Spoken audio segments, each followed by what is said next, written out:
Jim Miller versus Bobby Green is a fight at UFC 300 that I would like to discuss. This is an OG lightweight banger. They're both very unique fighters, and even in all of Jim Miller's experience, he's really still never fought anybody like Bobby Green, and I don't know that there's another Bobby Green out there. So we'll just run through the numbers real quick. Jim Miller, he's been in 43 fights in the UFC, not including his pro MMA fights before the UFC. He is 37-17 in pro MMA. Bobby Green has 24 UFC fights, and he is 31-15 in pro MMA. He had a pretty lengthy career. He was in Strikeforce. So Bobby Green is honestly just as much of a vet as Jim Miller, and that's why I'm so excited for this fight, because they both have so much experience. Jim Miller's record in the UFC is 26-16 with 1 no contest. Bobby Green's UFC record is 12-10 with 1 draw and 1 no contest. So record in last 5 fights, Jim Miller is 4-1 in his last 5. Bobby Green is 2-2 with 1 no contest. Bobby Green is 37. Jim Miller is 40. So Bobby Green is a little bit younger. Jim Miller is 5'8", Bobby Green is 5'10". The reach is the same. Both have a 71-inch reach, and Jim Miller is a southpaw. Bobby Green, he's considered an orthodox, but I would consider him switch because he does throw a lot from southpaw, and he switches his stances a lot. So I would consider him switch stance, but they have him on there as orthodox. Jim Miller obviously has the more experience, but I would say Bobby Green has the better striking. So, and if you look at the numbers paint that picture pretty clearly, because significant strikes landed per minute for Jim Miller, it's 2.96. For Bobby Green is 6.14. That's pretty high. Striking accuracy, 42% for Jim Miller, 52% for Bobby Green.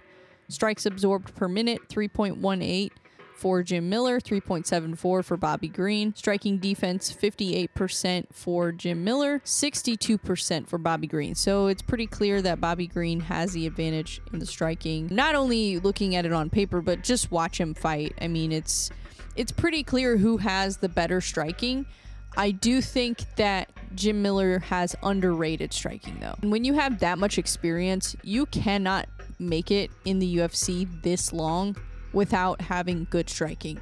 So because Jim Miller is so good at grappling, people kind of forget that he does have power in his hands, and he has knocked people out before. He's dropped people before. So Bobby Green, I feel like he has the better defense overall, but if he does get hit, can be vulnerable. His last fight against Jalen Turner, I think everybody kind of saw that coming. But he did get knocked out. How is that going to affect him? That was, what, 5 months ago? Not even? Like I said, Jim Miller, he's not the most technical striker. I do think there are some opportunities for Jim Miller to counter, and he's done it before. When he fought Jesse Butler, there was a little sequence there right before Jesse Butler got knocked out. And this was one of my favorite Jim Miller performances, because to see him just knock somebody out cold like that was just crazy. It was awesome. This late in his career, to be able to do that still is pretty sweet. Jesse threw a 2-3.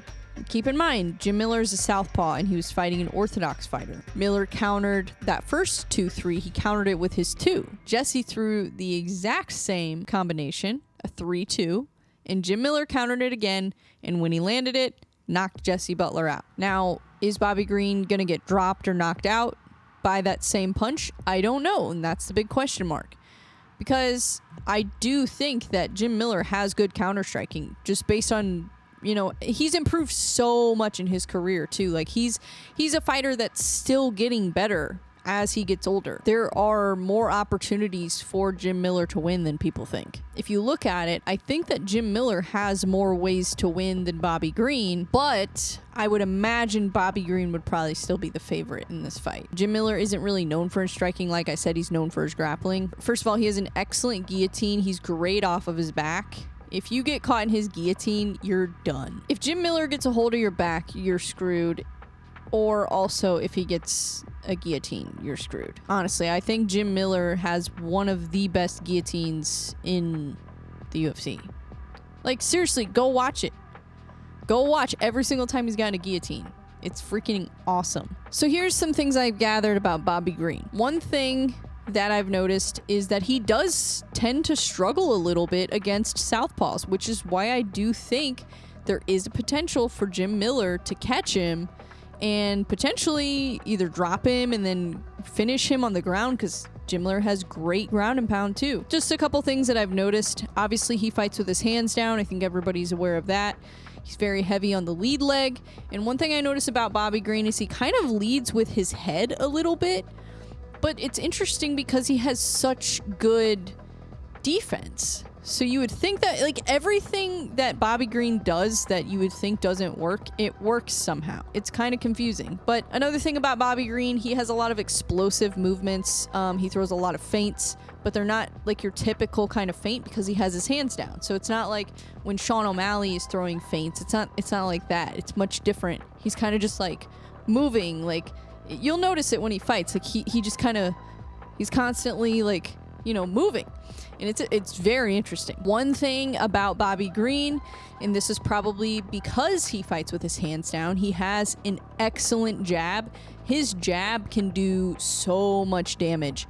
I think he actually has probably one of the more underrated jabs in the UFC because just the power he's able to generate with it, and you're not able to see it. He throws it off rhythm.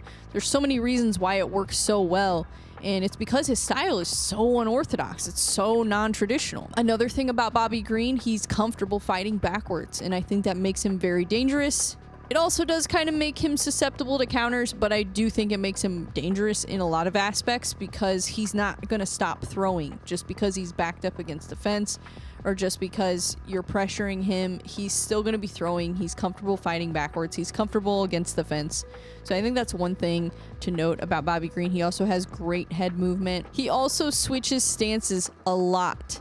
And that is one thing that I think works really well for him in a lot of scenarios, but I do think that he has better defense in southpaw. So I think that an opportunity for Jim Miller would be if Bobby Green is throwing from orthodox, that would probably be a great opportunity to throw counters because Bobby Green, for some reason, seems to have better defense when he's in southpaw. I don't know why, but that's just kind of one thing that I kind of picked up. And it's weird because he does better against orthodox fighters. And I think sometimes it's just easier, like defense is easier in different stances. For example, I'm a southpaw. I have pretty decent defense from southpaw. When I switch to orthodox, my defense is not as good, not even close. And it also opens you up to different strikes, you know? And if Jim Miller throws that right hook when Bobby Green is in orthodox stance, I think that's going to be easier to land than if Bobby Green was in southpaw. Also, I noticed that when Tony Ferguson switched to southpaw, that's when he had some success against Bobby Green. And he actually dropped him in that fight, if you guys remember.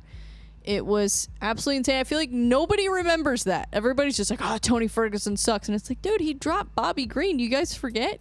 You know, he still has good moments in these fights. I mean, he's not, like, Tony Ferguson isn't completely the same as he used to be, obviously. But he still has great moments in fights. And I bring that up because I don't think Bobby caught the switch. I don't think he picked up on it. And I think that's why Tony was able to land that shot. And it was a subtle stance switch from Tony. It wasn't very obvious. It wasn't a big movement.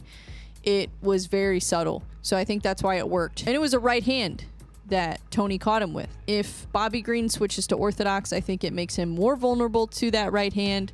If he's in southpaw, I think he'll probably be able to defend it better. Here's where I think Bobby Green has a huge advantage. Bobby Green has very good takedown defense. I'm going to find the number here. 74% takedown defense for Bobby Green. That's really good. Jim Miller doesn't have the highest takedown accuracy, but it's still pretty good. He's got 44% takedown accuracy, which isn't bad. It's better than a lot of grapplers, actually. There's definitely an opportunity for Jim Miller to take him down. I just think it's going to be difficult. I think Bobby Green is hard to take down, and partially because he does fight with his hands down, and partially, too, because Bobby Green has really good knees in the clinch. And as soon as Jim Miller tries to go for a takedown, depending on how he tries to take him down, Bobby Green is probably going to immediately start throwing knees to the body. A double leg, kind of similar to what Islam did against the fence, that could work, but I could still see Bobby Green being able to defend that just because Jim Miller isn't Islam Makhachev. A couple statistics that I want to talk about. So we already talked about takedown accuracy. So 44% for Jim Miller, 37% for Bobby Green. Takedown defense, 48% for Jim Miller, 74% for Bobby Green. Submission attempts per 15 minutes, 1.7 for Jim Miller, 0.3 for Bobby Green. Bobby Green does have good grappling, though. I feel like people forget about that. This isn't necessarily a grappler versus striker. It feels like it because Jim Miller's more known for his grappling. I think he has like 20 submission wins. So he's obviously known for his grappling. But Bobby Green is a vet too, so he's got good grappling, he's got good striking. I feel like this is just a really well-matched fight. And this fight was supposed to happen 10 years ago. And I think this is the 4th time that it's been booked. I think there's a very high likelihood that this fight does not go the distance just because of both of their finishing ability. So I do think the chances are very high that this fight does end in a finish. I just don't know who it's going to be. I've picked against Bobby Green before in the Grant Dawson fight, and I was like, dang, I was wrong. It's MMA. They both might win. That's why they have to fight. Like, anybody who thinks they know everything with these predictions is just insane. Like, yeah, you can get good at predicting fights and analyzing fights, but at the end of the day, like I said, it's MMA. So literally anything can happen. There are so many ways to lose in this fight. You cannot predict MMA perfectly every single time. It's impossible. Too many weapons available, too many ways to win, too many ways to lose. Yeah, it's just not an easy sport to predict. And a lot of times people ask me like, oh, I'm betting on the fights, what should I pick? And I'm like, I don't bet on fights. I analyze fights. I do fight breakdowns, but I don't bet on fights because you can't. I mean, well, you can if you want to, that's fine. But I just think that there's like too much risk with MMA. Like, yeah, that would give me anxiety.